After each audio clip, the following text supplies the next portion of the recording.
우리 제목 같이 읽겠습니다. 시작. 인생이 내 뜻대로 흘러가지 않을 때. 여러분 인생은 여러분 뜻대로 잘 흘러가고 있습니까? 아마 내 뜻대로 잘 흘러가고 있다라고 생각하시는 분이 드물 겁니다. 아니면 한 분도 없으실 수도 있습니다. 그런데 내 인생이 내 뜻대로 흘러가지 않으면 무슨 일이 생기느냐 하면은 기쁨이 사라집니다. 기쁨이. 우리 기독교를 생명의 종교 또 사랑의 종교 이렇게 말하는데 그 본질을 터치를 하면은 구원받은 자들의 기쁨의 종교예요. 구원받은 영생의 특징이 참 기쁨에서부터 시작합니다. 그래서 기독교는 기쁨의 종교다. 그래서 그리스도인은 기뻐하는 존재입니다. 또 그리스도인이 모여있는 교회 공동체는 기쁨이 충만한 공동체입니다. 자, 사랑하는 성도 여러분, 여러분은 지금 기쁘십니까? 여러분의 가정은 기쁨으로 충만합니까? 우리 성신교회는 기쁨으로 충만합니까? 네, 기쁨으로 충만한 것이 정상입니다. 그런데 안타까운 사실이 있습니다. 그리스도인의 삶의 자리가 또 교회 공동체 안에서의 신앙 생활이 항상 기쁨으로 충만한 것이 아니라는 거예요. 어떤 때는 슬픈 일도 생기고 어떤 때는 괴로운 일이 생기고 어떤 때는 갈등으로 인하여서 심한 고통으로 가득 차기도 합니다. 이런 삶의 자리를 엿볼 수 있는 미국 속담이 하나 있습니다. 이 미국 속담을 한번 보겠습니다. 한번 같이 읽을까요? 시작. 삶이 그대에게 레몬을 준다면 그것으로 레몬에이드를 만들라. 우리의 삶의 자리에서 삶이라는 게 우리들에게 레몬을 준다면, 여기서 말하는 레몬은 맛있는 과일을 말하는 게 아니에요.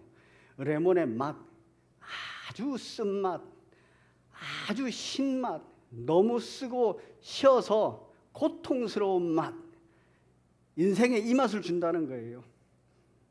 그러시지 않습니까? 그걸 준다면 우리는 뭐를 해야 된다고요? 바로 레몬에이드를 만들어라. 달콤한 맛, 새콤한 맛, 이런 걸 만들어야 된다는 거예요. 레몬을 던지면 그 레몬을 받아서 레몬에이드를 만들어버리면 된다, 이런 표현이죠. 이 영어 표현을 조금 더 달리 해석을 하면 이렇습니다. When life gives you, 바로 삶이 너에게 뭔가를 준다, when을 해석할 때 줄 때마다 이렇게 해석해도 됩니다. 그래서 삶이 너에게 무언가를 줄 때마다 뭐를 줍니까? 레몬들을 줄 때마다. 내가 삶의 자리에 있는데 삶의 자리에서 이 삶이 레몬들을 자꾸 주는 거예요. 반복해서 주는 거예요. 그때마다 너는 뭘 하라고요?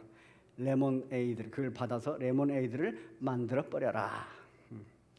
고통스러운 일이 주어지면 그걸로 달콤한 것으로 만들어 버려라, 이런 말입니다. 굉장히 시사하는 바가 큽니다. 우리 삶의 자리가 레몬 같은 삶의 자리라는 것도 말하면서 우리가 이 땅에서 어떻게 행복하게 살 것인가를 바로 레몬에이드를 만들면 된다, 이런 표현이에요. 결단하십시오. 그리고 강한 의지를 발휘하십시오. 그리고 반복적으로 다시 시작하십시오. 그러면 됩니다. 세상은 이렇게 위로하고 극복하는 방법을 알려줍니다. 여러분, 상당히 일리가 있죠? 많은 부분에서 공감합니다. 그러나 이런 결단과 의지, 결단력과 의지력, 이것으로 진행되는 레몬에이드 만들기는 일시적일 수밖에 없습니다. 저를 돌아봐도 그렇고 또 우리 주변을 돌아봐도 그렇고 우리 삶의 자리에서 작심삼일이라는 말이 만들어져 있고 많이 통용된다는 얘기는 이거 계속할 수 없다는 얘기죠. 결단하고 그리고 의지를 가지고 진행하지만 이거 오래 지속할 수 있는 사람은 드물다 이런 말이에요. 보통 사람들은, 저 같은 사람들은 이거 결단하고 또 의지를 가지고 시작하지만 작심삼일, 그래서 또 좌절하고 절망하고 실망하고 낙담하고 그런 자리에 결국 우리가 있게 됩니다. 인생이 내 뜻대로 흘러가지 않습니다. 기쁨이 많이 사라졌습니다. 여러분 개인에게, 여러분 가정에, 우리 성심교회 공동체 안에 기쁨이 사라지면 안 되는 거 아니에요? 기쁨이 충만해야 됩니다. 어떻게 기쁨을 충만하게 할 것인가? 어떻게 레몬에이드로 만들 것인가? 이것이 우리들의 숙제입니다. 여러분 지금 미국은 코로나19나 또 우크라이나 러시아 전쟁 이것으로 인해서 물가 상승 또 금리의 자이언트 스텝 이런 것보다 더 크게 요동하고 있는 핫 이슈가 하나 터졌습니다.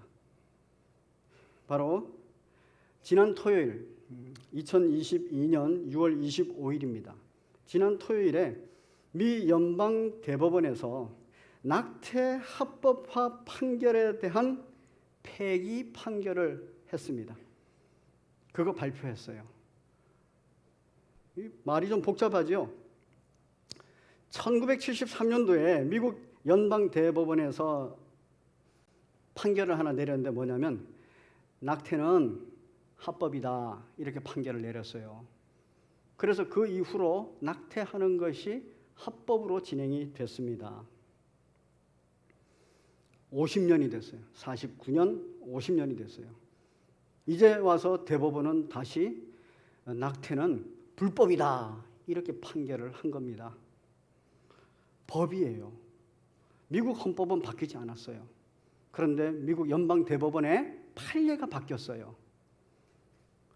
그 판례에 의해서 합법이 됐다가 불법이 됐다가 자기 마음대로 되는 거예요. 낙태가 합법이다 이럴 때는 어떤 사람은 레몬을 받았어요. 너무너무 고통스러웠습니다. 개인적으로도 하나님 앞에서도. 근데 이제 낙태가 합법이다 이랬을 때 레몬에이드를 받은 사람들이 있는 거예요. 낙태하고 싶은 사람. 낙태가 정말 여성들에게 중요한 부분이다. 이렇게 생각하는 사람들은 그걸 레몬에이드로 받았어요. 그런데 그로부터 50년이 흐른 지금 낙태가 불법이다 이러니까 낙태가 합법이라고 생각하고 주장하고 이렇게 시행해왔던 사람들은 레몬을 받은 거예요. 그런데 누구는 레몬에이드를 받았어요? 바로 낙태가 금지돼야 된다. 하나님 앞에서든지 또 개인이든지 또는 여성으로서도 금지돼야 된다. 이런 신념을 가지고 있는 사람들은 레몬에이드를 받은 거예요. 여러분, 법에다가 내 뜻을 세워도 바로 어떤 때는 레몬을 받고 어떤 때는 레몬에이드를 받고 이러는 거예요. 자기 뜻대로 흘러가지 않습니다. 지금 미국은 데모하고 난립니다. 미국 국민이 요동하는 이유는 지금 낙태가 이렇게 불법으로 그렇게 판정이 됐으면은 이제 조금 있으면 동성애도 불법으로 판결을 내릴 것이다. 조금 있으면 동성혼, 동성 결혼도 불법으로 할 것이다. 그래서 지금 낙태 찬성자들, 동성애 찬성자들, 동성혼 찬성자들이 지금 피켓 들고 나와가지고 데모하고 난린 겁니다. 이 판결에 대해서 우리나라도 간과할 수 없는 이유가 있지요. 우리 다 알고 있는 얘기입니다. 우리나라는 2019년에 낙태 금지법의 헌법 불일치 판결, 즉 낙태가 낙태가 합법이다, 헌법에 비춰서 합법이다 이런 판결을 내렸어요. 그리고 나서 24개월을 두고 보자. 그리고 24개월 내에는 어떤 사유에 의해서 낙태할 수 있다. 이제 24개월이 지났어요. 2020년 12월 31일이 24개월입니다. 지금 지났어요. 그러면 법이라는 게 어떻게 되냐면은 지금까지 이렇게 허용이 된 것이 특별한 얘기가 없으면은 계속 허용이 되는 거예요. 지금 낙태가 합법이다 하는 것이 법적으로는 합법화되지는 않았으나 낙태가 허용이 되어 있는 상태에 있어요. 지금 이걸 놓고 국회에서도 아무도 말을 안 합니다. 왜? 뜨거운 감자니까. 이거는 이견이 팍 나눠져 버리니까. 자동적으로 낙태가 허용이 되어 있는 상태가 지금 우리나라 상태입니다. 여러분, 오늘날에 이 미국 연방대법원에서 낙태가 불법이다라고 딱 선포하니까 레몬을 받은 사람들이 있고 레몬 에이드를 받은 사람이 있어요. 우리에게도 그렇습니다. 그런데 개인의 표정이 아주 달라졌습니다. 누구냐 하면은 낙태에 대하여서 찬성하던 민주당, 즉 바이든 대통령은 지금 굉장히 통분해요. 그래서 아주 공식적으로 대법원 판결에 대해서 비판합니다. 그런데 누구는 또 좋아하는 줄 아세요? 트럼프 전 대통령은 좋아해요. 그래서 박수하면서 환영을 합니다. 바로 낙태를 갖다가 반대했던 사람이니까. 여러분, 이 일은 단순히 법이 바뀌는 문제나 또 종교적인 신념이 흔들리는 문제가 아닙니다. 그걸 넘어서서 매우 개인적으로도 영향을 크게 미치는 그러한 일입니다. 그 이유는 바로 원치 않는 임신을 한 여성, 원치 않는 출산을 앞둔 여성, 이런 사람들은 낙태하고 싶은 거예요. 그런데 이제 불법이 돼버렸어요. 그래서 낙태가 허용되어 있는 주로 가서 낙태하고 오겠다, 이런 얘기가 벌써 진행이 되고 있습니다. 또 한 가지는 사람이라는 게 죄인 아닙니까? 그래서 죄인으로서 영아 살해가 합법화된 것을 막는 거예요. 유아 살해의 합법화를 막는 거예요. 여러분, 영유아는 자신의 생존권을 가지고 있음에도 불구하고 자신의 생존권을 주장하지 못하는 대표적인 인물들입니다. 그런데 낙태가 합법화되면 그게 시행이 되는 거예요, 합법적으로. 그런데 낙태를 불법으로 만들어버리면 그 시행이 조금이라도 제한이 되는 겁니다. 인간 생명과 직결된 문제입니다. 인간 생명, 인간의 존엄과 직결이 되어 있는 문제입니다. 그래서 지금 이 문제가 미국을 떠들썩하게 만들고 있는 문제입니다. 어떤 이슈든지 권익과 관련되어 있는 이슈는 딱 펼쳐놓고 목소리를 내십시오 이러면 각자의 목소리가 전부 다 큽니다. 그리고 그 목소리가 식을 줄 모릅니다. 합의가 안 됩니다. 계속 갈등하고 싸웁니다. 기쁨이 없습니다. 평안이 없습니다. 만족이 전혀 없습니다. 세상의 가치는 참으로 상대적입니다. 왜 그럴까요? 세상에는 절대 정의가 없습니다. 세상에는 절대 공정도 없습니다. 왜 그렇습니까? 세상에는 절대 공의가 없기 때문에 그래요. 그래서 어느 것에도 기초를 두고 세울 수가 없는 겁니다. 내 뜻을. 그리고 어느 곳에도 근거를 삼고 내 뜻의 근거를 삼고 관철을 시킬 수가, 주장을 할 수가 없는 거예요. 세상은 그렇습니다. 우리는 이 지점에서 내 뜻을 어디에 기초에 두고 내 뜻을 어디에 근거를 둘 것인가 점검해야 됩니다.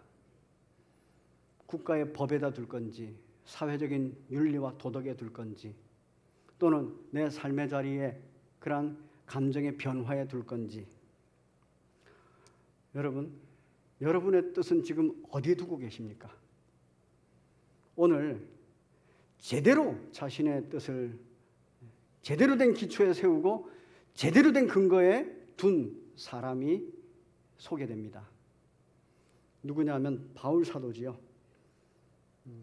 빌립보서 1장 18절을 같이 보겠습니다. 그러면 무엇이냐 거칠어로 하나 참으로 하나 무슨 방도로 하든지 전파되는 그리스도니 이로써 나는 뭐 한다고요? 기뻐하고 또한 기뻐한다. 바로 하나님의 감정, 예수님의 감정, 성령님의 감정, 이 감정으로 내 감정이 만들어진다는 거예요. 그런데 어디에다 근거를 두고 어디에다 기초를 뒀냐면 그리스도가 전파되는 것에다가 근거를 두고 기초를 뒀다는 겁니다. 상황은 어때도요? 어떤 사람은 거칠으로 하고 어떤 사람은 참으로 하지만 아무 상관없다는 거예요. 나는 그리스도가 전파되는지 안 되는지만 보겠다. 그래서 자신의 기쁨의 기초, 기쁨의 근거를 둔 겁니다. 한번 상황을 한번 보겠습니다. 상황은 이렇습니다. 12절부터 17절에 바울 사도는 복음 전파에 굉장히 애를 썼습니다. 그런데 상황이 무슨 상황? 어떤 그 레몬이 던져졌냐 하면 감옥에 갇히는 레몬이 던져졌어요. 나의 매임이 던져졌습니다. 레몬이 딱 던져졌는데 이것을 이제 레몬에이드로 만들어야 될 거 아닙니까? 레몬에이드로 만들기 위해서 이 레몬에 대해서 관찰을 했어요. 그렇게 가만히 살펴보니까 형제 중 다수는 나의 매임으로 인해서 하나님 말씀을 더 담대히 전하게 됐고 어떤 이들은 투기와 분쟁으로 그리스도를 전파하고 어떤 이들은 착한 뜻으로 그리스도를 전파하고 있구나 하는 것을 봤어요. 이들은 어떤 사람은 사랑으로 하고 어떤 사람은 다툼으로 해요. 그런데 지금 뭐는 진행되고 있어요? 그리스도가 전파되고 있다는 거예요. 이게 진행되고 있어요. 그런데 이건 누구 뜻이라고요? 바울 사도의 뜻이라고요. 그런데 이건 누구의 뜻입니까? 예수 그리스도의 뜻이에요. 이거는 누구의 뜻입니까? 하나님 아버지의 뜻이에요. 우리 예수님께서 요한복음 6장을 보면은 이 땅에 오신 목적이 아주 분명하게 드러내 주셨죠. 뭐냐면 내가 이 땅에 온 이유는 나의 뜻을 행하려 함이 아니요 나를 보내신 이의 뜻을 행하려 함이라.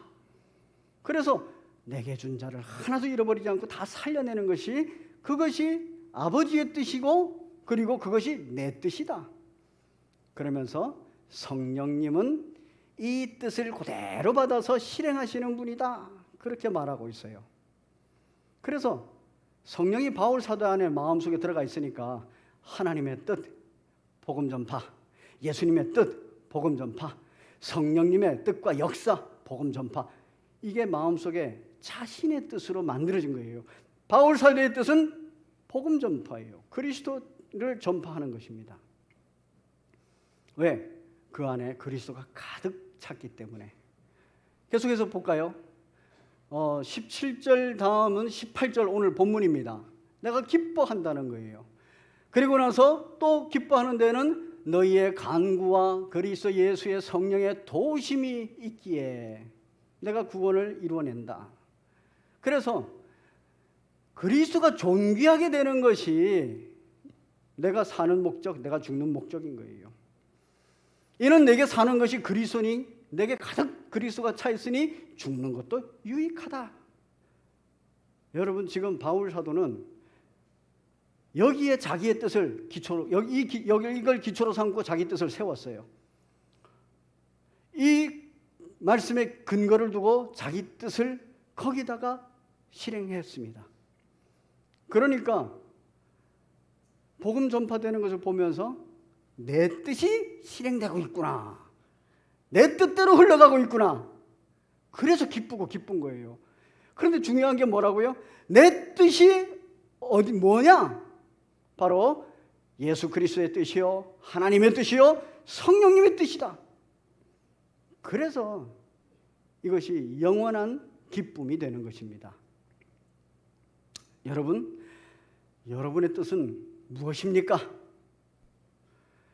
아주 단순 명료하게 말씀을 드리겠습니다. 종말이 시작되고 종말이 끝날 때까지 이 종말 기간이 있어요.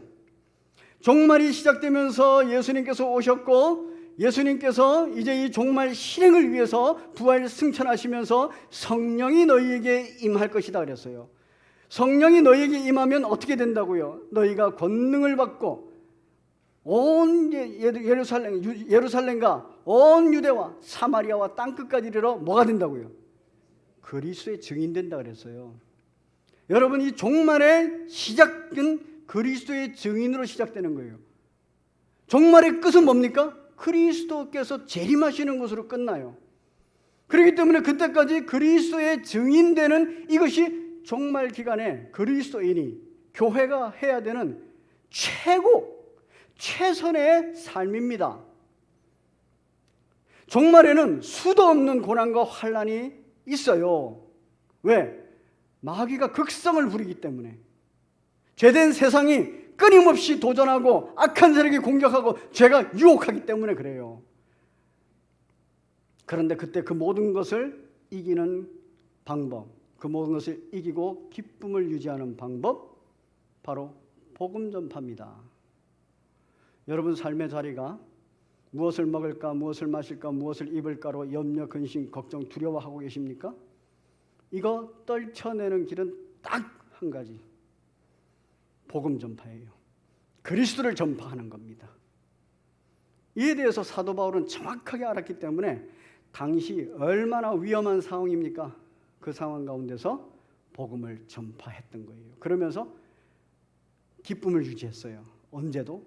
빌립보서는 옥중서신이죠. 감옥에 갇혀서도 기쁨을 유지하고 있는 겁니다. 그리고 기쁨을 유지하는 방법을 아는 거예요. 기쁨을 유지하기 위해서는 기도해야 된다. 이 기도하면 감사의 제목을 막 발견해낼 수 있다. 감사의 제목을 발견하면 더욱더 기뻐진다. 바울 사도의 간증입니다. 여러분, 이건 우리가 그대로 받아야 돼요. 만약에 그리스도가 전파되는 것이 나의 기쁨이 안 되고 있다 그러면 내가 지금 성령을 받은 사람인가? 성령의 권능을 입은 사람인가? 이거 물어보셔야 돼요. 내가 병이 들었나? 이걸 물어보셔야 돼요. 그리스도가 전파되고 복음이 전파되고 영혼이 구원되는 것을 가장 큰 기쁨이 될 때, 그때 나는 성령이 내주하시는 자요, 성령의 권능을 입은 자요, 나는 영원한 기쁨으로 살아가는 길을 찾은 사람이에요. 그 길을 걷는 사람입니다. 자, 어떻게 기뻐할 수 있을까요? 마무리를 합니다. 레몬에이드로 만드는 기도 제목입니다. 지난주 결론 부분이에요. 주여, 이제도 그들의 위협함을 굽어 보시옵소서. 우리의 삶의 자리를 하나님 아버지 굽어 살펴보아여 주시옵소서. 내 기쁨을 뺏어가려고 하는 여러 가지 상황과 환경, 이런 것들이 있습니다.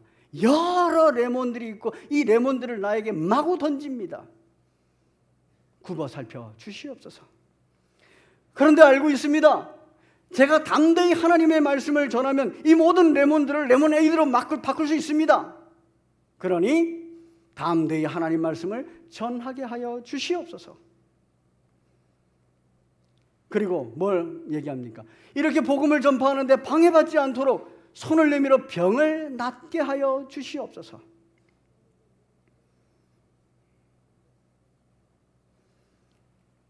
바로 표적과 기사가 거룩한 종 예수의 이름으로 이루어져서 예수의 이름이 막 드러나도록, 예수의 이름이 막 전파되도록 그렇게 하여 주시옵소서. 이게 그리스도인이 기뻐하는 삶의 방법입니다. 어떤 일입니까?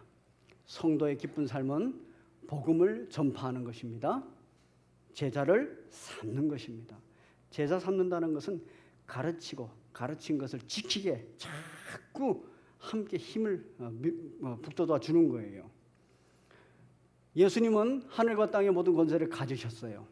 그래서 우리들에게 명령하고 약속하십니다. 가라, 제자로 삼아라. 그리고 삼위일체 하나님의 이름으로 세례를 베풀어라. 그러면서 뭐라 그래요? 내가 너희에게 분부한 모든 것을 가르쳐 지키게 하라. 여러분, 우리 그리스도인들이 항상 기뻐할 수 있는 방법은, 종말을 살아가면서 항상 기뻐할 수 있는 방법은 바로 복음을 전파하는 방법이고, 그리고 복음이 전파된 그 사람을 제자 삼는 방법입니다. 제자 삼기 위해서 예수님께서 가르친 것들을 다 가르치는 거예요. 그리고 지킬 수 있도록 끊임없이 격려하고 위로하는 겁니다. 이 얘기는 무슨 얘기입니까? 선명하게 살아가는 거예요. 그리스도가 어떤 분이시냐 하는 것을 선명하게 보여주는 겁니다. 그리스도께서 뭘 가르치셨느냐 하는 것을 선명하게 가르치는 겁니다. 여러분, 제가 초반부에 미국 연방 대법원에서 판결 내린 얘기를 했습니다. 왜 2022년도에 들어와서 연방 대법원에서 50년 전에 판결했던 것을 다시 뒤집어서 판결을 했을까요? 50년 전에 연방 대법원에서 낙태가 합법이다 이렇게 말을 했을 때, 그때 수많은 그리스도인들, 또 낙태를 반대하는 수많은 신념을 가진 사람들, 이런 사람들이 좌절하고 얼마나 고통스러웠겠어요. 레몬을 받은 거 아니겠습니까? 그런데 그들은 좌절하고 절망하고, 그리고 원망하고 불평하고 이러면서 이 헛된 세상 이러고 있지 않았던 거예요. 50년 동안 복음을 전한 겁니다. 여전히 미국은 전 세계 선교 1위 국가입니다. 50년 동안 국내에도 복음을 전한 겁니다. 국내에 예수 그리스도를 전파했고, 국내에 끊임없이 제자 삼기를 한 거예요.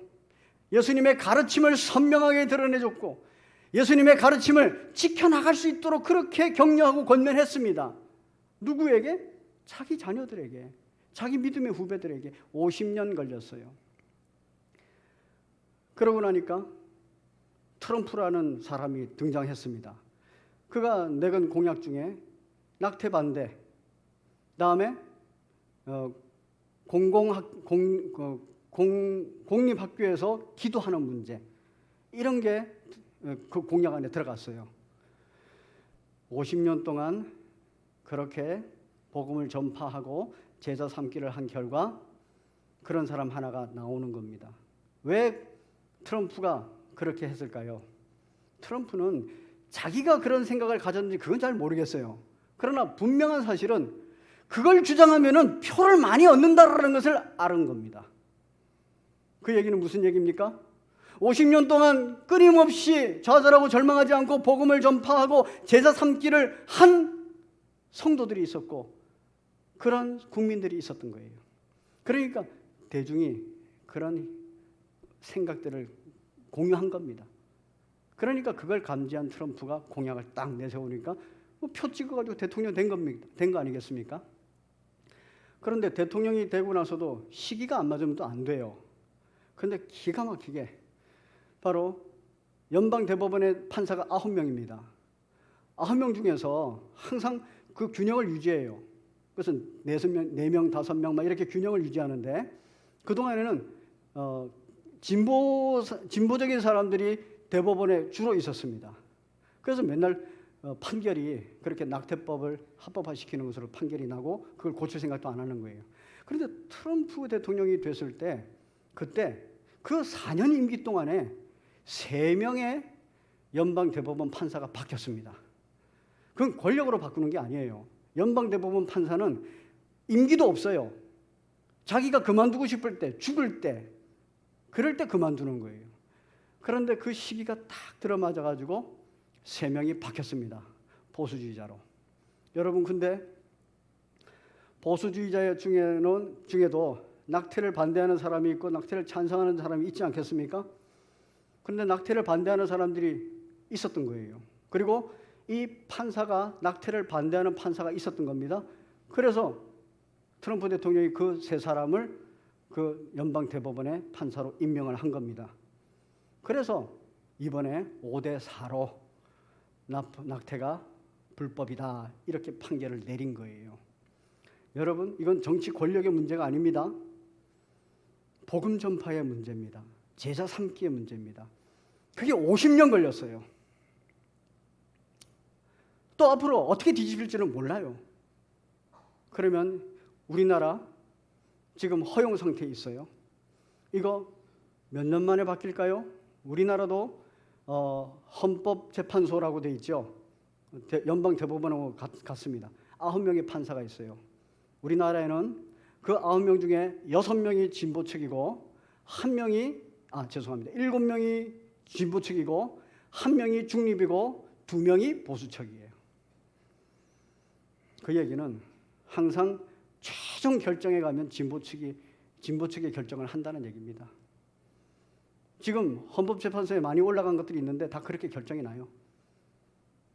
우리나라에도 어느 때 주께서 허락하실 때 많은 국민이 낙태가 불법이다 하는 생각을 가지고 있을 때, 그때 판사들도 그리고 대통령도 그리고 재판관도 그렇게 바뀌어가야 됩니다. 몇 년 걸릴까요? 미국 50년 걸렸어요. 어마어마하게 큰 나라니까. 우리나라는 10년을 넘으면 안 되지 않겠습니까? 그러려면 오늘부터 우리가 기뻐할 수 있도록 하나님께서 열어주신 길이 복음 전파구나, 제자 삼기구나, 이거 아시고 당장 여러분 가정에 가셔서 여러분 자녀에게 물어보세요.